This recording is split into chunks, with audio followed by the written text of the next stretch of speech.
बायला कुठं थेरड किती बोंबलती 40 मार्क पडले. होय रे बापू, आज का तोंड पाडून बसलास? काय झालंय? तुझा रिझल्ट होता म्हणे की.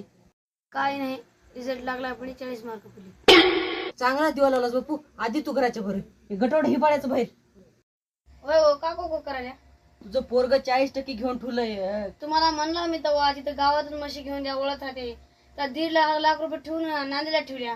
ते 1.5 लाख रुपये राहिले तर घर होतं की नव्हतं? तिथे मी मिरची भाकर खाऊन संसार चालवला. तुम्ही काही असलं करायला? तू मला काय म्हणालीस? पोराला बोल की. तुमच्या पशी लाड होऊन गेला पहिलंच.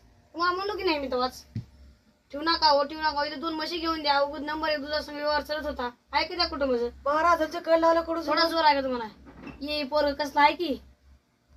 आई बाबा तुम्ही थोडं टेन्शन घे ना का, आपल्याला इंजिनियरची नोकरी लागते म्हणले, 1 लाख रुपये भरावते म्हणले. जमते की माय बापू, बरं आहे की. मग कशाला जमते आता? काय घरी कोण पैसे देते काय त्याला? तुम्हाला लय जोर आहे, तुम्ही घराच्या बाहेर आले. पाण्याला लागून बसू द्या. बेमारी मला जन्म झाली मला मलाच म्हणाले आणि तुम्ही जा घेत नाही बाहेर. पाण्याला लागून बसू दे. जाय पोर आहे.